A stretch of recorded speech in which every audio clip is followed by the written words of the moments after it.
All right, good evening, everybody. I'm Ray Rice. I'm the president here at the University of Maine at Presque Isle, and very pleased to have everyone here this evening for our first Libra Distinguished Lecturer Series speaker. Really, it's been since COVID since we've had a full speaker in this series that hasn't been a workshop or connected with something else. So especially pleased that we're connected in regards to solar systems and eclipses and all those sorts of things. So very pleased to host artist and Savannah College of Art and Design professor Henry Dean for this evening's presentation on sharing a cosmic journey.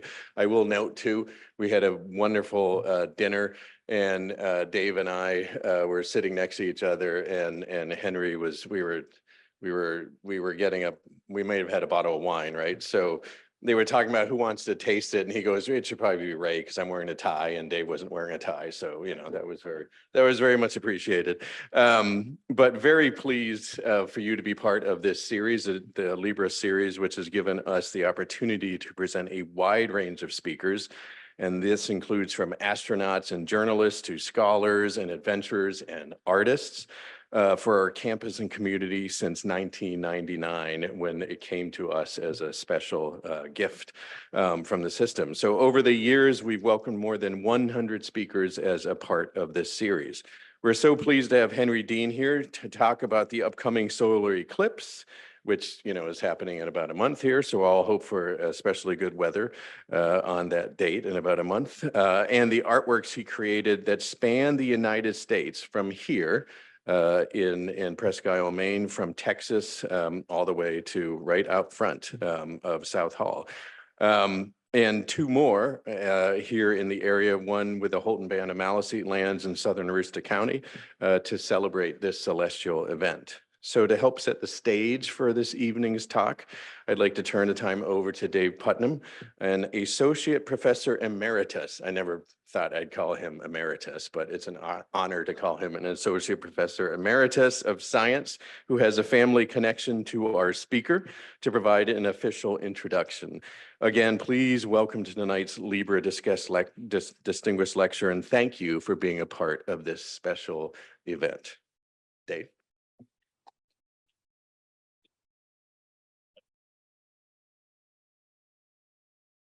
Good evening, everyone.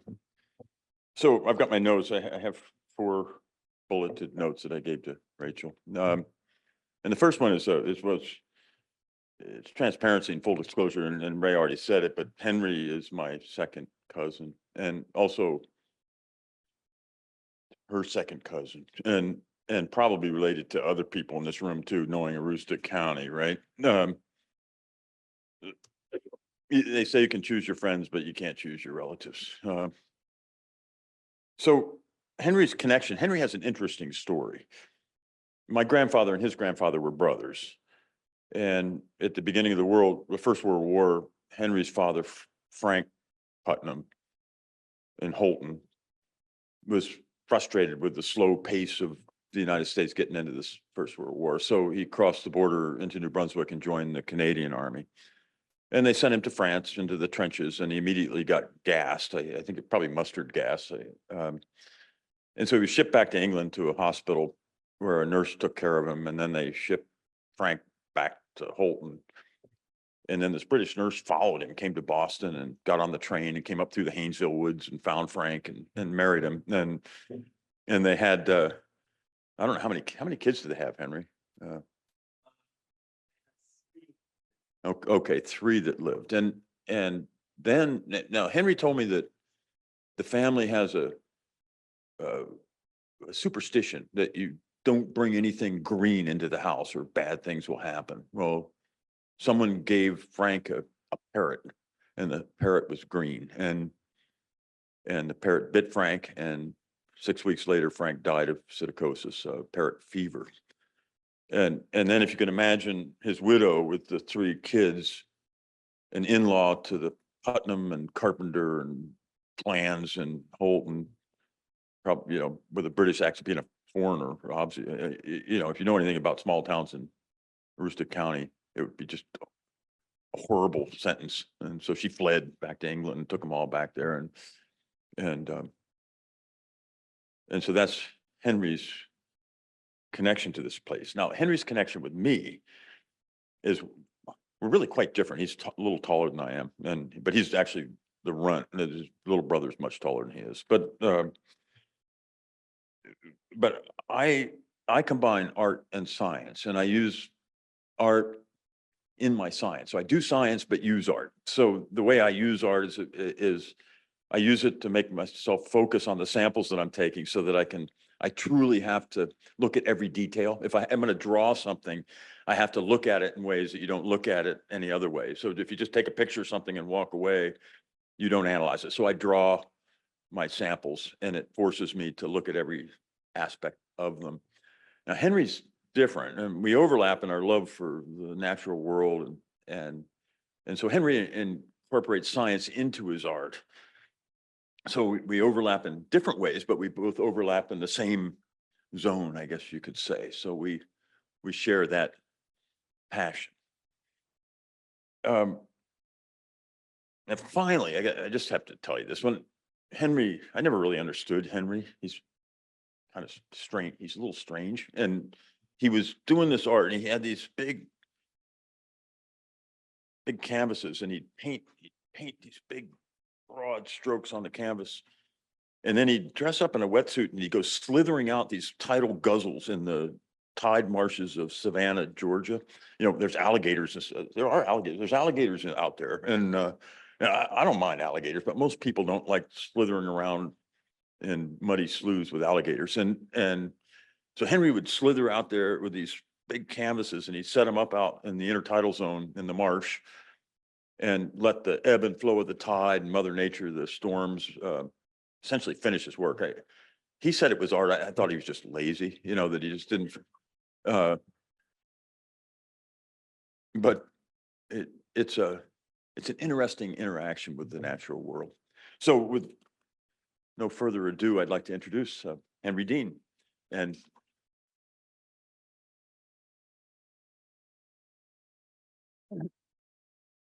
so I guess am I good without this?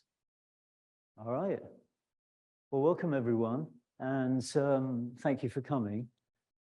So I am going to be talking tonight about my project, which is ongoing. So you're actually seeing me in sort of as it's a work in progress, but I'm doing a series of sculptures between here and Texas, and I've done 5.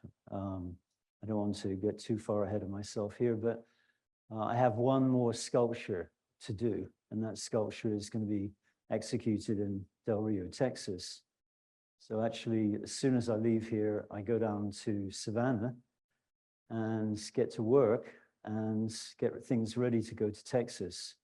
But, you know, we're all sharing something here tonight, which is that we're all anticipating that on April 8th, 2024, the shadow of the moon is going to be crossing North America, and that's something to celebrate. So that's what I'm here for, and that's what I'm going to be talking about tonight.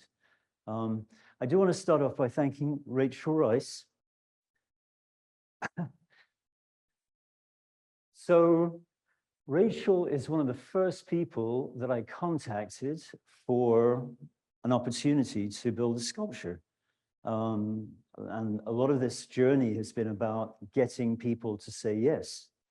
So I do want to thank Rachel for all the work that she's done to make that happen. So if we can.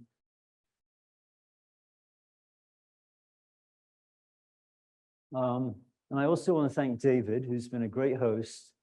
I spent a lot of time with him, and you will see I've got a couple of photographs in my presentation. He's been a great help because he's not only helped me in terms of putting me up, but also he's driven me around. He helped in terms of me gathering materials. He's really been instrumental in what I did here. So, okay, so I guess I'm going to start. And thank you also, Ray, for introducing me. So here we go.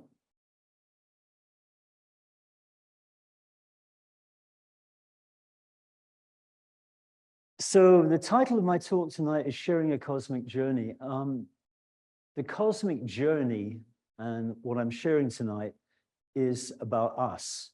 We are sharing a cosmic journey. I am not sharing my cosmic journey with you. So can everyone understand that a little bit? So I want you all to think about tonight as I'm talking that really what I'm expressing in my work is, it is about me and it's about my work and it's about what I'm doing as an artist. But my work is about the idea of expressing something about the unifying power of nature, the unifying presence of nature. And so in many ways, my project, and actually what I'm doing here tonight, is really kind of in a sense, sharing with you something that we are all going to share, which is this. So my project is called Now and Then. It started in 2022, and I don't really know when it's going to end, because something that I do in my work is I do something which is called ephemeral art. So some of the sculptures that I've built for this project, I don't really know how long they're going to exist. They could exist for 10 years, they could exist for just a year.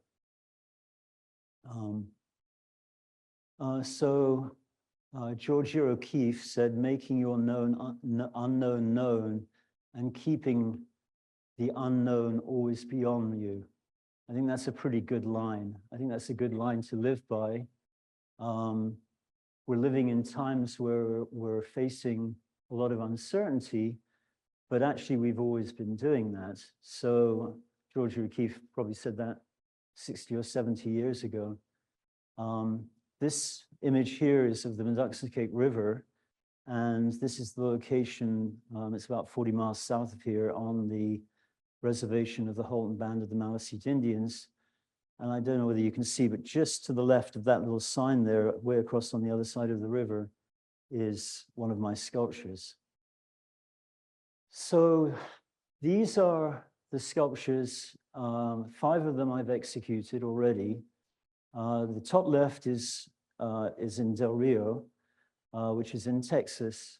And that location is the Casa de la Cultura, and that is probably about 1.5 miles from the border with Mexico. So the wall, you can't see it, but it's not far. It's a walking distance from that location. And then going counterclockwise, there's the sculpture, which is the one that I just recently completed, which is in Cape Girardeau, which is in southeastern Missouri. And then on the upper right-hand corner is Harrison Center for the Arts, which is in Indianapolis. And then coming down is Bloomington, Indiana. And then to the left of it is the sculpture down on the river in Halton. And then the last one in the lower left-hand corner is in Vincennes, Indiana. So actually what you're looking at here is the 6 sculptures. Now there might be a 7th, and that would be the one that I might do on the day of the eclipse. And I haven't quite decided where I'm going to be or what I'm going to do on the eclipse. And I suspect that quite a number of you here are in that same position. You haven't really decided where you're going to be. And maybe tonight in some ways is going to help you with that. So very briefly, I'm not going to go through all of this, but I am going to talk a little bit about my background. I'm going to talk about interdisciplinary approaches. I am an interdisciplinary artist, which means that I embrace all sorts of different disciplines, not just arts and science, but the humanities, philosophy, psychology. Concerning the spiritual art, is actually in art is actually a title for a book by Vasily Kandinsky, who is one of the great artists from the Bauhaus, and certainly one of my great inspirations. But I think that this is a topic that really does bear worth thinking about, is the idea of spirituality, and certainly the idea of spirituality in art. Cosmos, well, obviously we're going to be talking about it. Conceptual art making, I'm going to, for some of you may not really know what conceptual art making means, but I am going to be essentially showing you tonight that I am a conceptual artist. I think that some people don't necessarily understand how their art is conceptual. I teach at the Savannah College of Art and Design, and one of the things I tell my students, because I teach in the foundations department, I teach drawing, and I say that even if you're drawing a bottle sitting on a table, that is a concept. And some of my students, they kind of like, come on, it's not a concept. It is a concept, because one bottle sitting on a table is different than two bottles sitting on a table, just to make it very simple. The significance of the April 8th, 2024 eclipse, I'm definitely covering that. And then also I'm going to be talking a little bit, we are in the academic context here, but I'm going to be talking a little bit about my beliefs about the role of academia and art, because I have some questions about that. And then also the mainstream media, the focus and emphasis on commercially driven production, branding, identity politics, and influencing. So some of the contemporary issues that young artists are dealing with, which I also am dealing with, and I've always been dealing with. So this is the cosmos. This is Cape Girardeau, and this is actually from the location where my installation is, which I just built. It's looking exactly in the line of the path of the shadow, which is going to come straight over basically our head, as it were. And in the middle distance there, you can see Fort D. And just over the brow of the hill there is the Mississippi. And then all the way in the distance, just you can see there's a little sign there, which is on the edge of the hill, which is Illinois. So one of the things that this project has done, and one of the things that my art is about, is really about looking about landscapes and seeing phenomenon in landscape, because weather is related to landscape. So the patterns of sky, and they're all fascinating, they're all beautiful, but they all kind of relate to cosmos.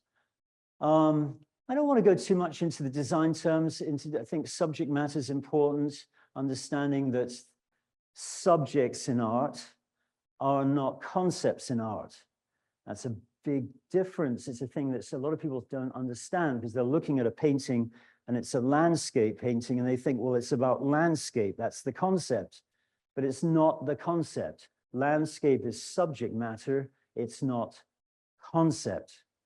And that's a very important thing to understand. I mean, for those of us, some people that may be in the room, you know, who are looking at art and you're not understanding it, maybe you're looking at the subject matter and you're not thinking about, well, what's the concept behind the subject matter? There's lots of different types of art making, and I do most of these: abstract, non-objective, conceptual, performance. Ideation is very important. I'm skipping a little bit here. Ideation is basically visual literacy. Something that a lot of non-artists don't realize is that artists have to be literate. You know, you have to be able to express yourself, but in visual terms. Okay, so this is definitely a piece of ideation. This is the map that I did at the very beginning of this project. And you can see it's on a piece of canvas. And I had a lot of fun when I drew it. I learned a lot when I drew this map, because one thing I learned is how extraordinary the line of the Mississippi is, that goes up right the way up through the continent. It's almost like I don't know, a kind of a tree or something like that. And you can see it branches off on the Ohio. So briefly, my background: I went to the University of St. Andrews to study geography and fine art. And some of the things that I learned in St. Andrews as I studied fine art was really about the history of Western European art. I think probably most importantly, the commitment to craftsmanship. That was very important. So if we got any young artists in the room, I would say definitely it's worth looking at these people, because they were so committed to this idea of excellence in craftsmanship.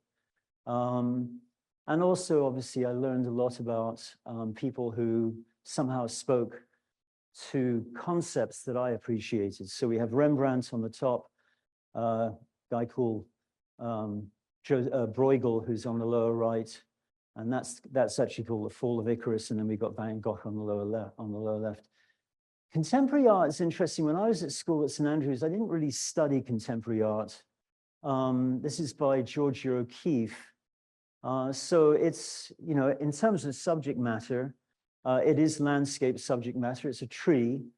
So actually, as you're looking at 3 of these works, they're all incorporating landscape as subject matter. The Van Gogh, obviously, we have architecture, we have people, which is figure, we have still life. But these 3 all have landscape as part of them. But when we look at the Georgia O'Keeffe work, we're looking at something very different. It's very abstract. And actually, the vibe that you get off this work is very different from the vibe that you're getting off looking at those works from hundreds of years ago. And that's just the way it's meant to be. You're not going to get the same vibe from work from different times in history. But obviously, there is this connection, this commitment to nature, and also the handling of materials is interesting. This is by Annie Albers. So this is a fibers work. And this is also very rooted in traditions of landscape. The colors are coming from the landscape. It's very abstract. Okay, this is the first time I've shown this work ever in public. This is when I was at St. Andrews, so I was acting. So acting is a big part of being a visual artist. In some ways, I'm acting as I stand up here now. And I also did quite a lot of production design, directing. I directed this play, and I actually did the graphic design. That's one of the things that I contributed to this. But this is my early work. And I wanted to show it to you because to me, as I was preparing for this talk, I was, starting to think, well, when did I start to think about the cosmos? And, when you've been working as an artist for a long time, you make a lot of art, and a lot of this work was in galleries and so forth. And at the time I made it, I had an idea of what I was doing and why I was doing it. But now, actually, when I look back on it, I realized that cosmos has definitely been part of my worldview forever. And as a young artist, I think sometimes we struggle because, we're so wrapped up in emotions. We're doing things where we think we know what we're doing, but we don't necessarily know really what we're doing until later. It's interesting, in the back there, you can see that there's a work, an abstract work behind. There's actually this piece in the foreground is a lump of anthracite, which is a piece of coal from Wales. And the sculpture, the painted sculpture, the spiral thing is Portland limestone, which is a very high quality limestone. So I was working as a multimedia artist right from the get-go. And I'm self-trained because I did not do studio arts at St. Andrews. So I love Michelangelo. I just jumped in and just started making art. But in the background there, you can see there's that red, and that red is it's called hematite. And that clay is a naturally occurring clay. It's a pure red oxide that came out of a cliff face near St. Andrews. And it's a material I've been using all of my life. I got a lifetime supply, and then another lifetime supply, and then a third lifetime supply of hematite. So I'm often giving this stuff away because I feel like I probably don't need it all. Anyway, another Georgia O'Keeffe quote. One cannot be an American by going about saying one is an American. It is necessary to feel America, like America, love America, and then work. So, of course, you wonder, well, what she's saying when she says America. Well, I think what she's saying is America as a platform, a landscape, a place to experience life, which includes nature. And that's something that she certainly did. This is an early drawing of mine in Philadelphia. I did in Philadelphia. So you can see it's kind of torn and it got stained and everything like this. But this is really where I started my work. It was very figurative. I think it was probably fairly autobiographical. It had a lot to do with what I was seeing in Philly and what I was experiencing. This is a more finished work that I did, which you can again see is multimedia.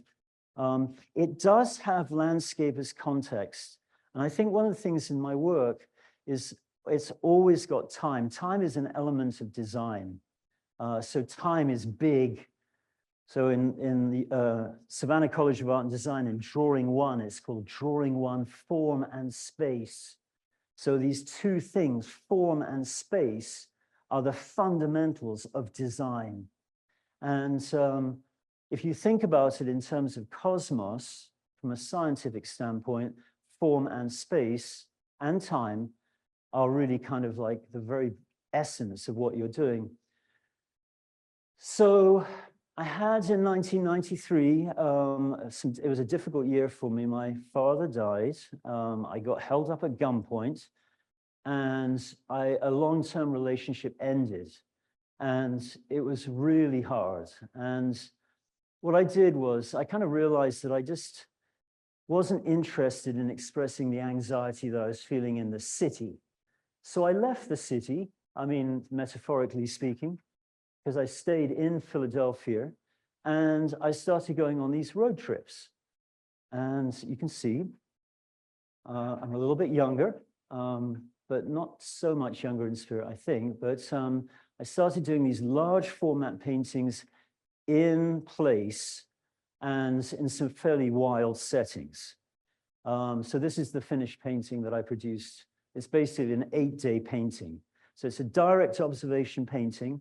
I'm getting up at 1 o'clock or 2 o'clock in the morning, going to the site. When the sun comes up, I start painting.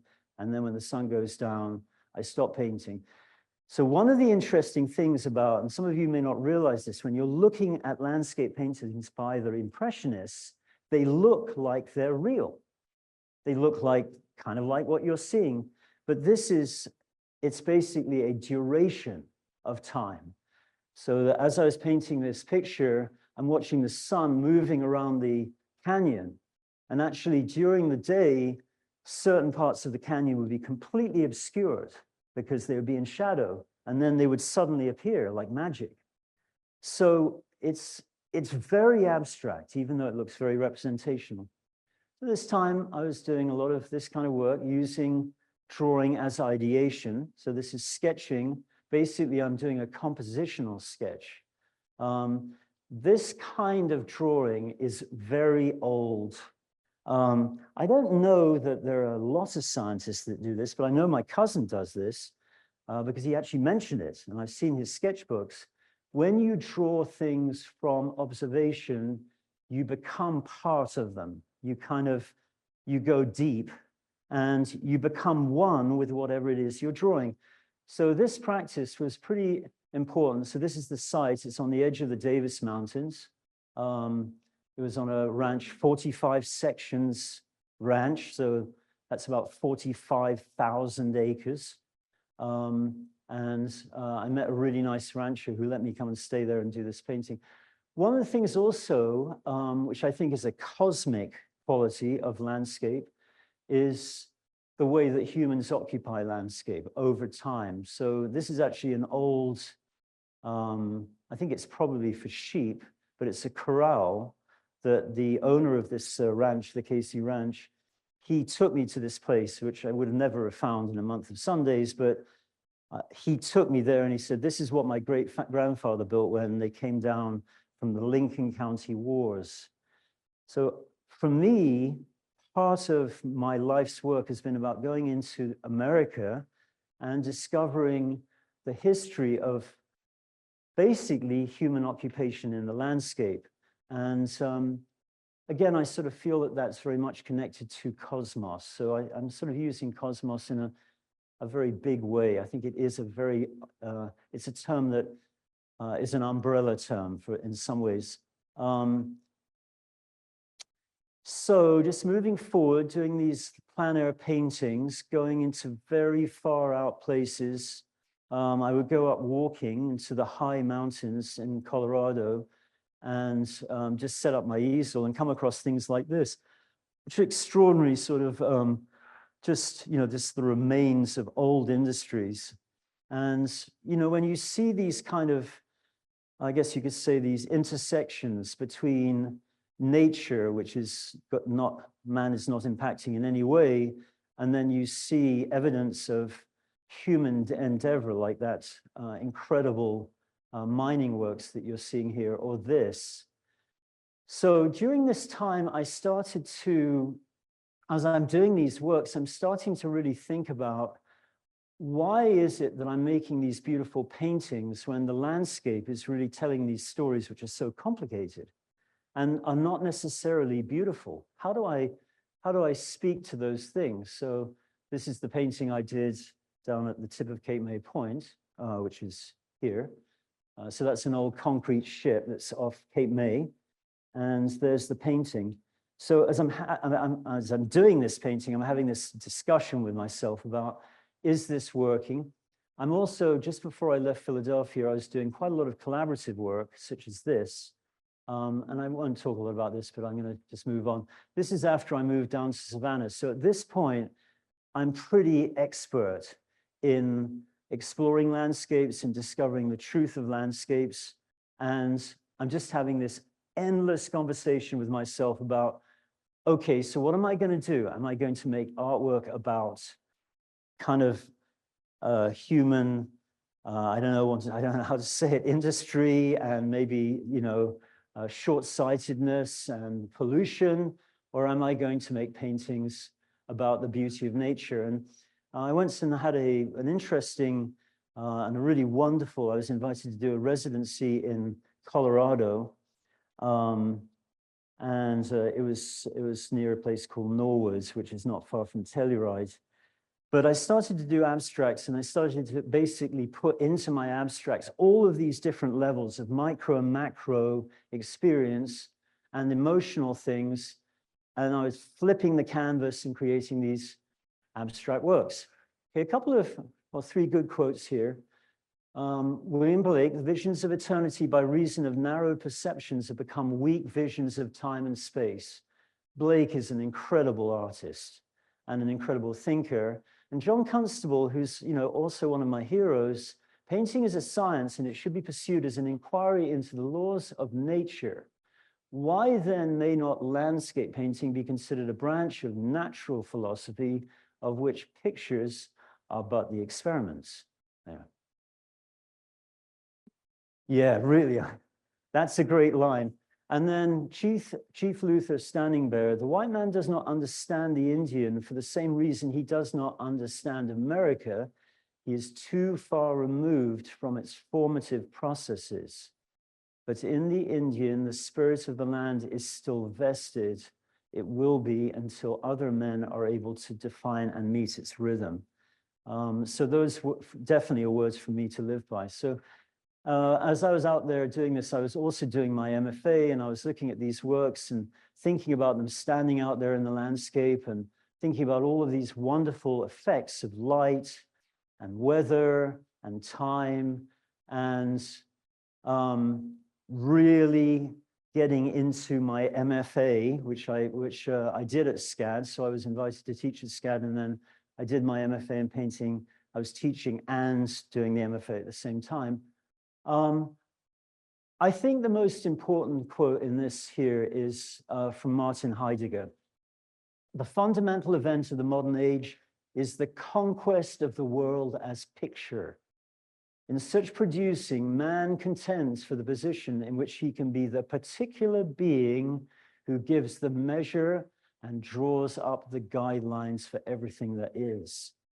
Now, that quote had that line had a very big impact on me, because to me, you know, this was in probably 2003, the internet was coming in, we've got virtual everything, people are taking thousands of photographs, pictures are being used more and more to control the way we think. And so I'm thinking, okay, so how do I make art that is not about controlling things? That's a very, very tricky question. I'm still dealing with it. There are some artists who definitely were thinking about these same things, Janine Antoni, and also this guy, Joseph Beuys. And in many ways, this question, I think, takes us back to prehistory, when, you know, landscape was considered entirely as a spiritual force, but also, of course, it was incredibly connected to science. All of these henges, these stone circles and everything, they were all being produced by people who knew a lot of science. And actually, really, a lot of these things we're discovering were actually the beginning of scientific knowledge. So eclipses were fundamental in terms of the development of human civilization. And these are evidencing levels of knowledge of science and cosmos that are almost beyond us to this day. This is the Great Serpent Mound. And this is a contemporary work by, it's called Road and Crater and James Turrell. And then here we go. So this is where I jump in, right? So this is what Dave was talking about earlier when I was slithering my way through the marsh. So this is part of my MFA. Really what I did was I decided when I started my MFA, I basically just decided I'm going to do what I knew I was going to do when I moved from Philadelphia to Savannah, which is I'm going to abandon what I've been doing, and I'm going to start making art which is true to me. Even though I don't necessarily quite understand what I'm doing, I know in a sense what my instinct is, and I'm going to just follow that instinct. So I produced these works where I basically took the form of the easel, so the tradition of landscape painting, and then just started placing the easels in nature. And in a sense, they are now telling a story. And I'm not controlling the story. Everything is happening. So this was an 18-month duration installation. It was incredible when I built this. You can see this muddy thing of this huge mound of dirt. And then the first spring that came around, this happened. And just watching nature happening and all happening around the easel. So I'm not representing it, I'm not illustrating it. It's basically representing itself. That's the canvas that got dug out of the mound. Okay, so I think I've covered the outcomes. So while I'm doing this work, I am still doing these plein air paintings. So I still do this, and my painting work is definitely advancing. It's interesting. I still love to paint, and I still love to draw.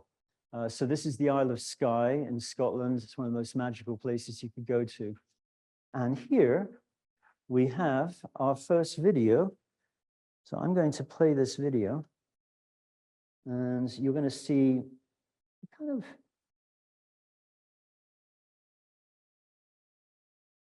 this is the kind of thing I'm seeing as I'm doing artwork.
Not quite sure what I do next here.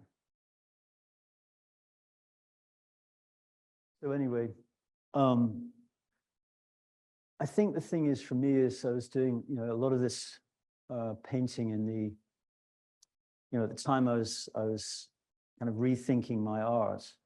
I started to realize how a lot of what was going on around me as I was doing the painting was really remarkable. That video, I love the duration of it. I love the slowness of it.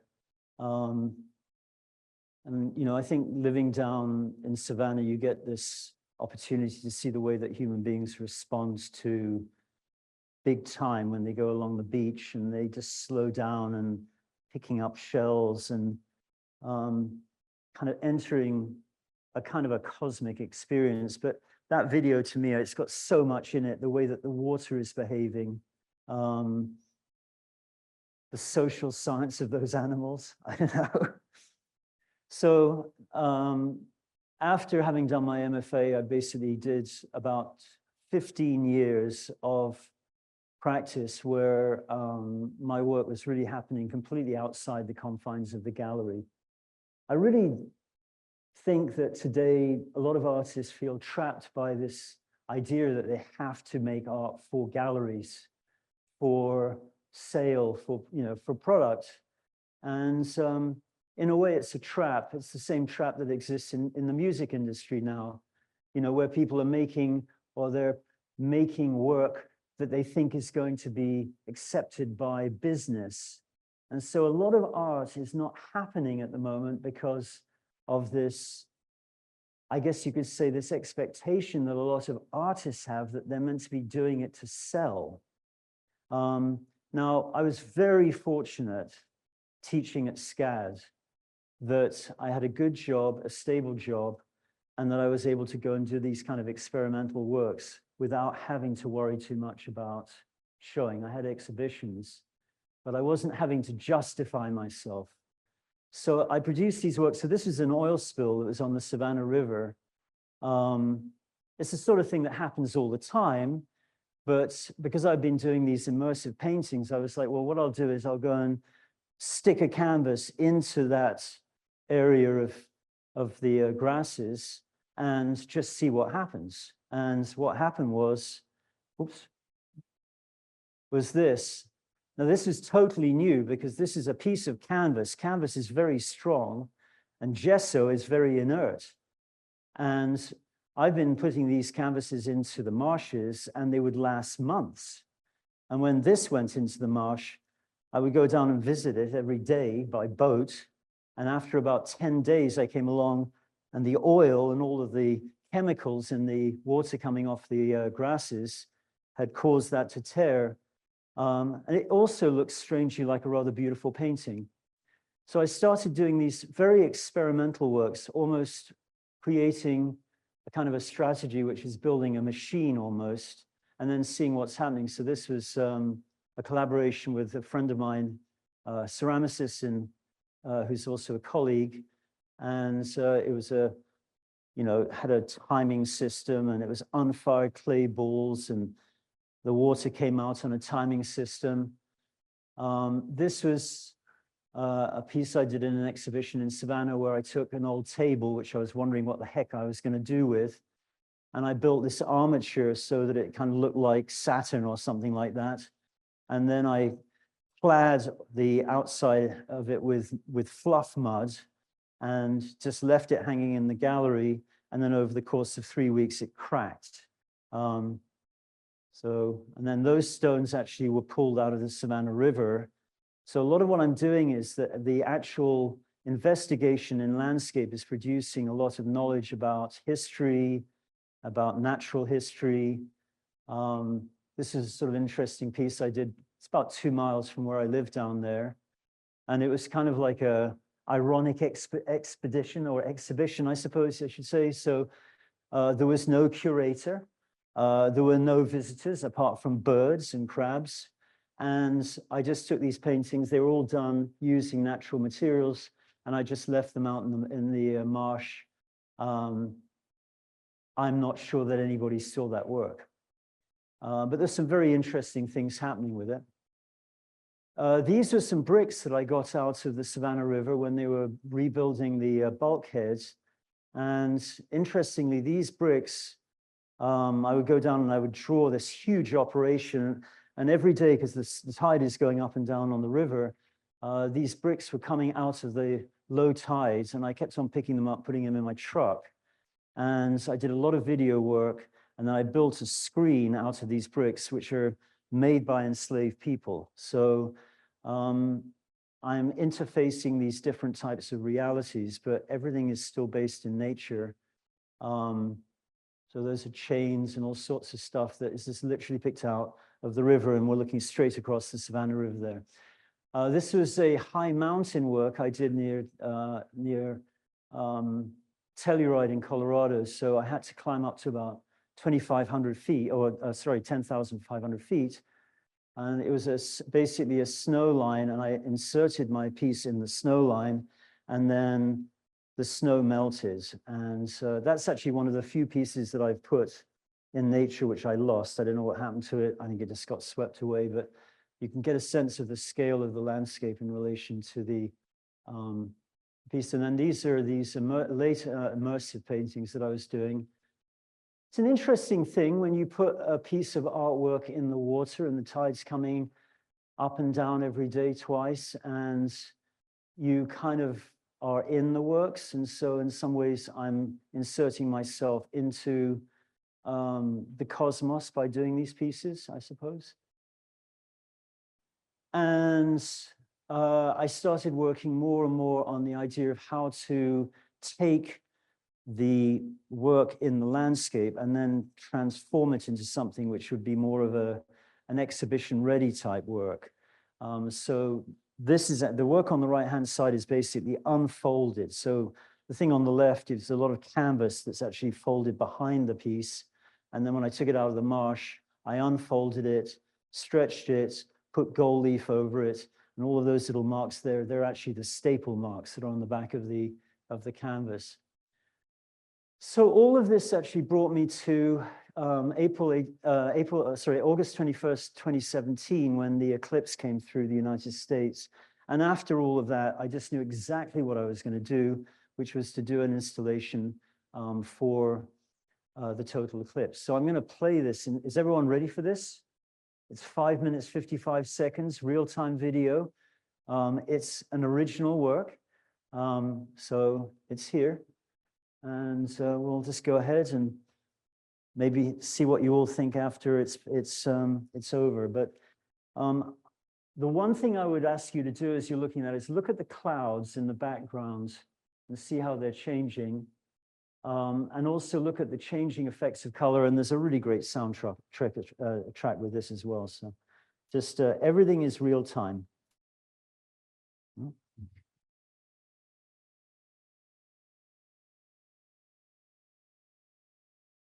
So we're in South Carolina.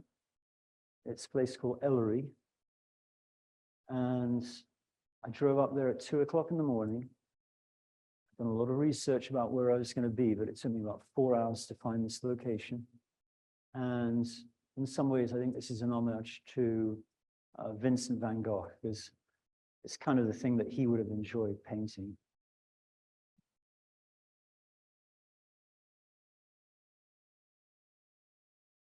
Could we have the lights down, maybe?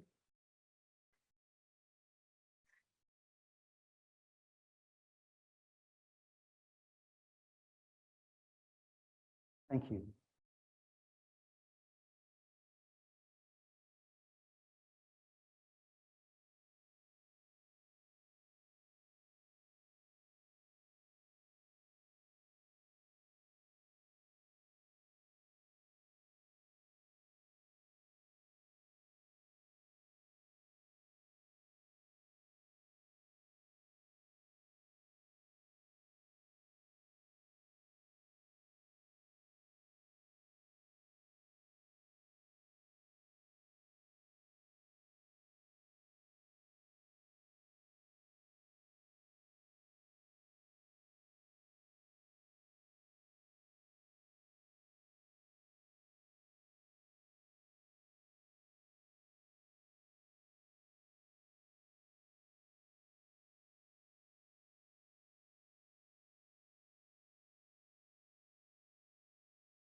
I'm going to have to stop it because I see the time, and you can see this on my website. So we're just going to go forward here. Oops.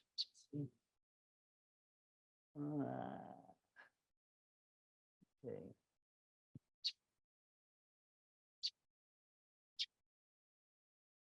Huh? Okay. All right. So we come to this. So this is the eclipse that's about to happen. Started off being called Light Trace 24. This is its path. It's going straight through the Midwest. These are the paths of the eclipses over the last little while, probably the last 20 or 30 years. Eclipse is going over all of these incredible different types of landscape. And when I started the experience, my project, I went up through New York, went to the Hayden Planetarium, and then I came to Holton. And then basically just traveled down the path of totality. This is near Burlington. So we're looking over Lake Champlain. So just basically tracking down the zone of totality from Holton down to Cape Girardeau. So this is amazing because it really gave me a chance to see the American landscape and just think about the idea of this shadow passing over these landscapes. This is Indianapolis, Bloomington, Vincennes. Had to do an awful lot of work to get access in some ways, but also to get to meet people. This is Cape Girardeau. So this is the end of that journey. And certainly one of the things that I started to realize I was doing this is just these wonderful moments of nature coming out of nowhere, but also these incredible effects of sky and what's happening in the sky. So this is actually my first design period. So I was in the studio and designing these sculptures, which I thought were going to be the sculptures for my project. Some of the curious things about being an artist is you do a lot of work and sometimes it just doesn't work out. So this is my original thought, was to have two posts and to have things hanging across it. This is in Vincennes, so I was going to have the two posts and have a line going across. And so I'm doing these drawings, just looking at the landscape, figuring out what I'm going to do, map making. And then after about 3 months' work, I suddenly thought this is not working. So I changed the title and came back to this idea of the rigs as a motif. So I went back to Vincennes and basically prepared the installation there. I started thinking a little bit more about color and the effects of color and how I was going to integrate color into my work. And then did this, which is a full-scale replica. Well, it's not a replica, it's a 3D model. So coming up with this idea of how I'm going to represent light. They're obviously a little bit like sundials. I like the idea of using these natural materials, of letting the sculptures capture debris and things that are falling through the landscape. So this actually was the first installation that I produced, and doing a lot of really great collaborative work. I came up through from Texas and established where I was going to do something in Texas. Started doing a lot of meeting with people, so forming good collaborative relationships. This is in Cape Girardeau. And this is the finished work for Vincennes. So Vincennes basically was built in April last year, so it's been up for almost 8 months. It's so nice to go back there. When I was actually there when I finished my last installation in Indianapolis, and I drove up through there and saw the work. This is Indianapolis, this is Bloomington. And this is actually when I secured my my commission, I guess you could say, but also my installation here in Presque Isle. So Rachel asked me to build a model, and I went down to the Holton Band of the Maliseet and sat down and did drawings and thought about what might be done there. And then I came back here in the end of the summer last year and built this sculpture. So this is when I'm really getting into the whole method of building these works. Those sticks are from my cousin Dave Putnam's house. This is Dave and Justin, who I work with. We went out and got some rocks. And that's Rachel and me after I finished the sculpture. And then this is down at the Meduxnagate River. So I did 2 sculptures on either side of the river. This is the one on the west side, and then this is the one that we did on the east side. So we had to ford the river. Justin had his dog with him.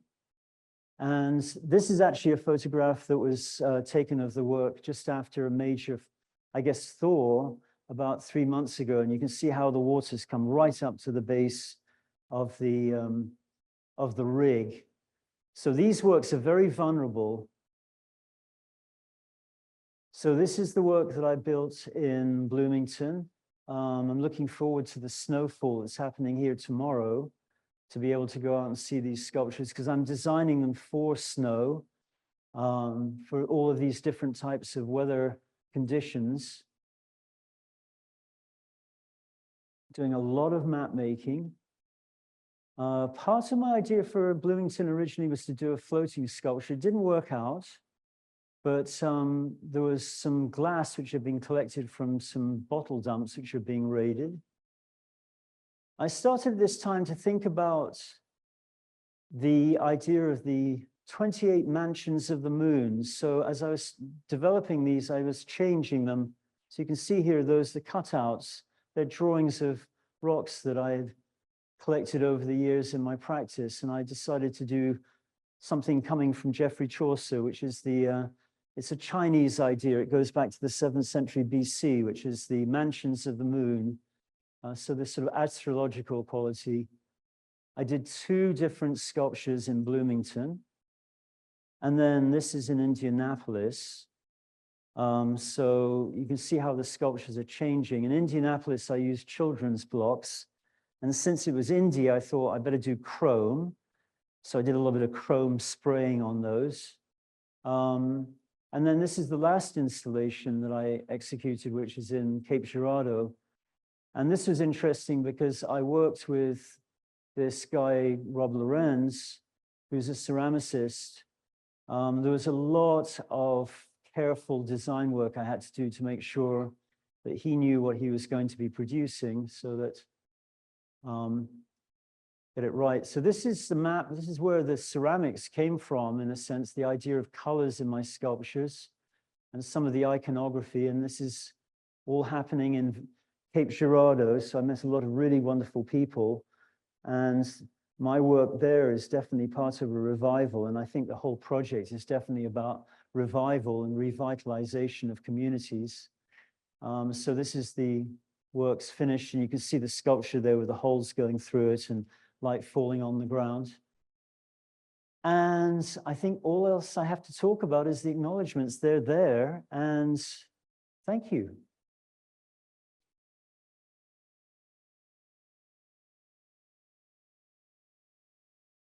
I went over a little bit, I'm sorry. So can we have some questions or some response? Anybody? Go ahead. And I will repeat your questions. So, oh, comments. When I first saw your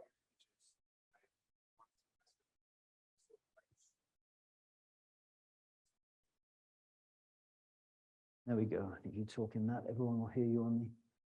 when I first saw the images of your installation pieces, I was struck by the easel-like structures that support the circular forms. And I was going to ask you about that, but then seeing all of your works where you had these canvases on easels out in the landscape being affected by the elements in time, I thought, okay, I get it. Yeah, I I can mean- see the relationship, but I'm wondering if you could talk a little bit about the relationship between the radial symmetry and the circular forms and the more linear easel-like structures in your pieces?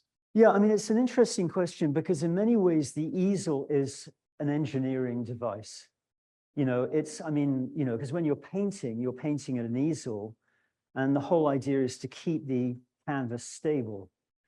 So when I started doing the works that were in the marsh, I mean, essentially what I was doing was just taking out these 2x2 staves with sharp points on them, just sticking them in the marsh, and really minimal in engineering.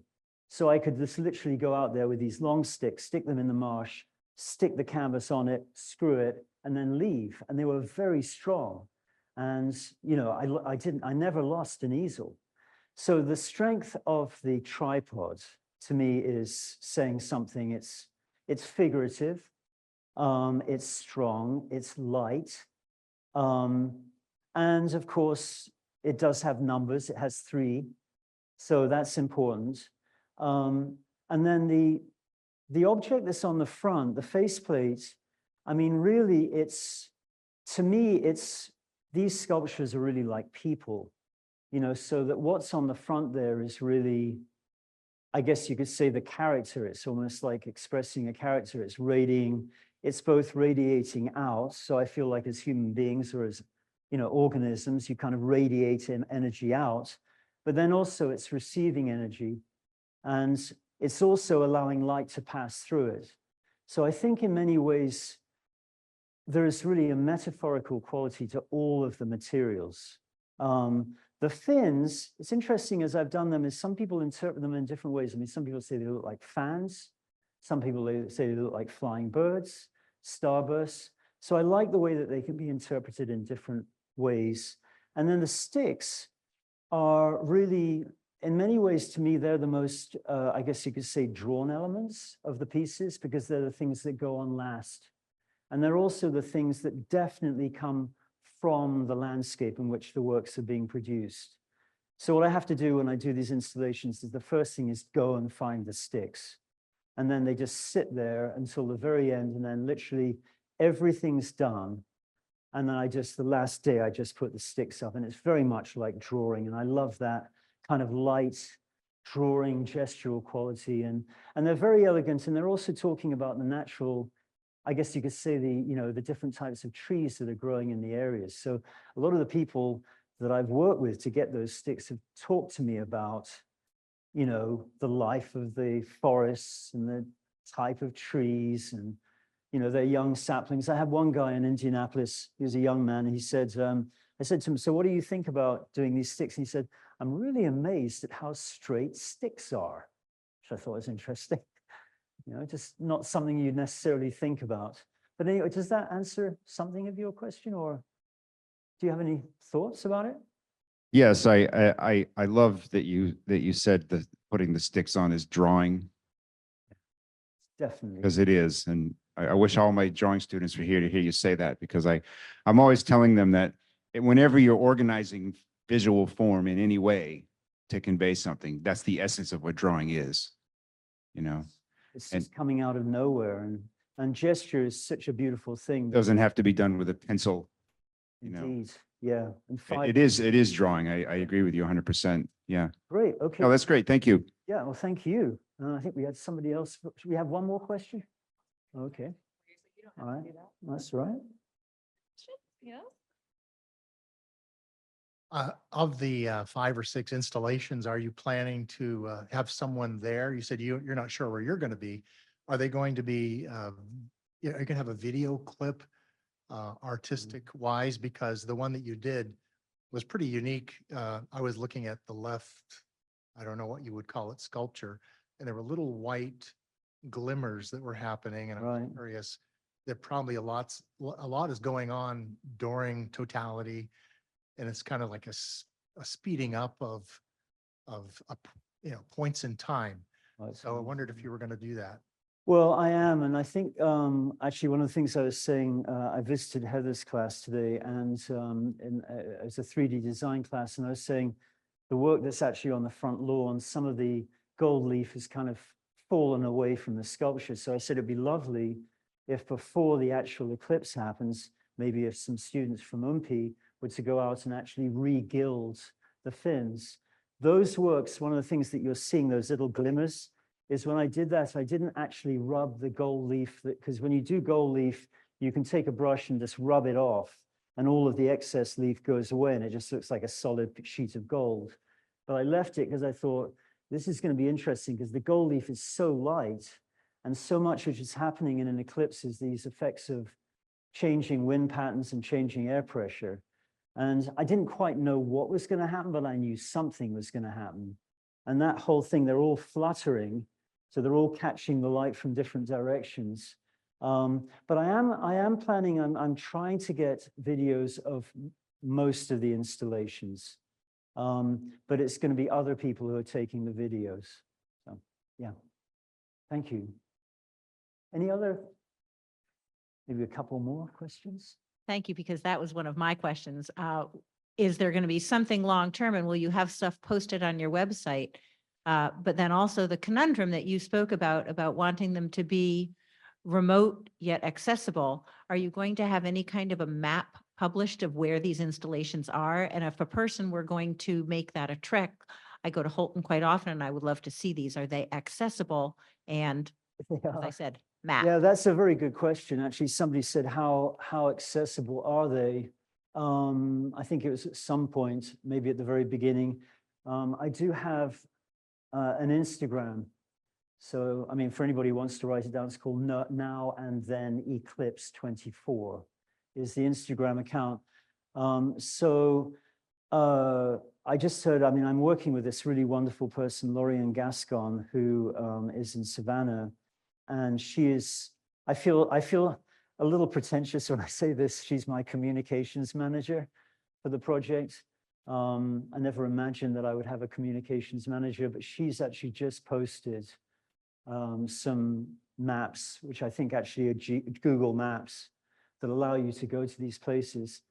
But I kind of think I mean, it's a curious thought that if you wanted to, you could go down and trek down the zone, you know, the path of totality after the event. And to me, this is the beauty, one of the beauties of this incredible shadow. The shadow is just creating this pathway. I mean, it's totally random in a sense. But I think if you know, I mean, maybe some people will be starting to, you know, like, I'll take a holiday down the 2024 path of totality, you know. I do know that there are other artists that are doing works connected to the total eclipse. So I feel like there's a tremendous upswelling of interest in expressing the cosmos through the eclipse. But obviously, I hope one of the things you've got from my lecture tonight is the idea that really the cosmos is happening all the time. You don't need to be somewhere on the zone of totality to experience cosmos. But it's such a powerful experience. I mean, I've only seen one, but it's the difference between totality and non-totality is night and day. And you can be 1 mile outside the zone of totality and you're not getting totality. And the speed of the eclipse as well, it's traveling at 1,000 miles an hour. So, you know, I mean, I've been sort of plodding around, you know, burning more gas than I prefer to burn. But, you know, that's part of the work. And I just accepted that at the beginning, that was part of what I was going to have to do. But I feel like I'm really plodding around.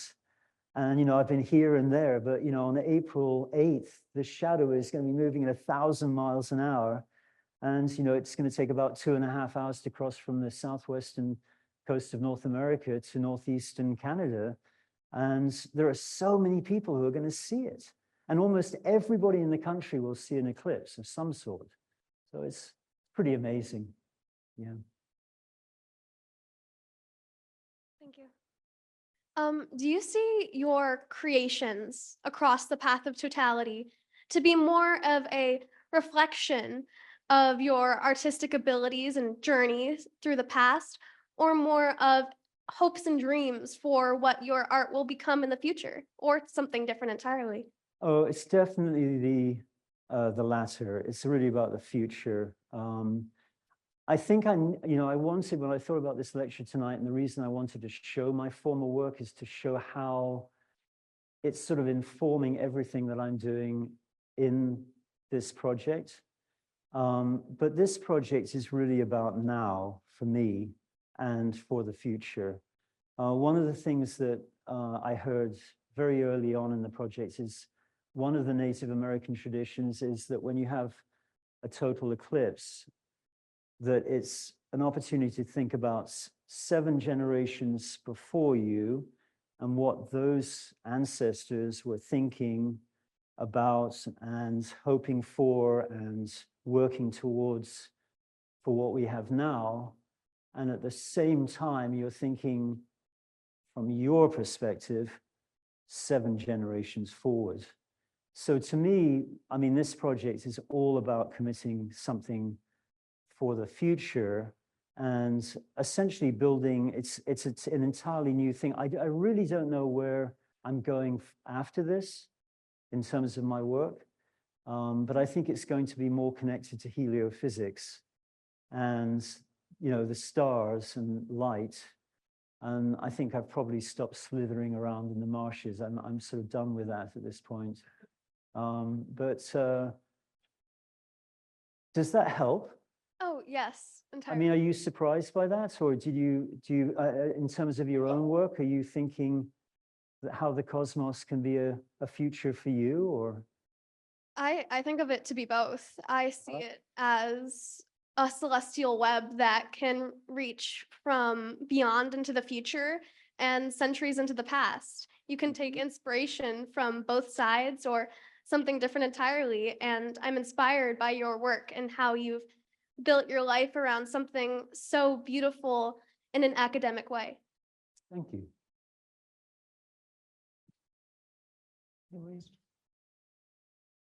Well, thank you all so much for your patience. It was a long lecture. It wasn't too long, but I do appreciate it. And I hope everyone has a really wonderful eclipse experience.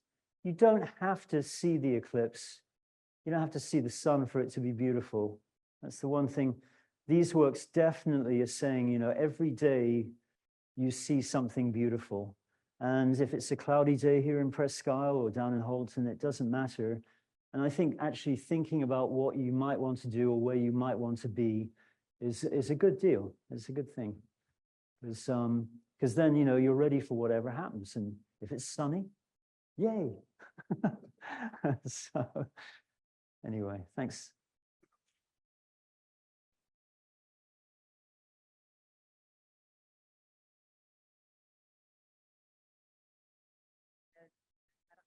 I'm going to come down to you. Okay, Okay. all right. One last thing, we have a little gift to say thank you. Oh, thank you, very much Rachel. for Appreciate it. Being here with us tonight Yeah. and sharing this with Well, us. thank you again for all of your help. Yeah, it's wonderful. Well.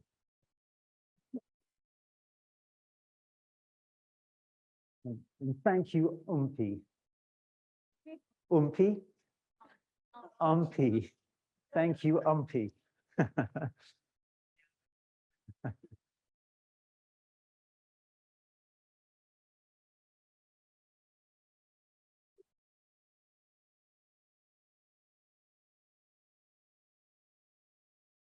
Thank you.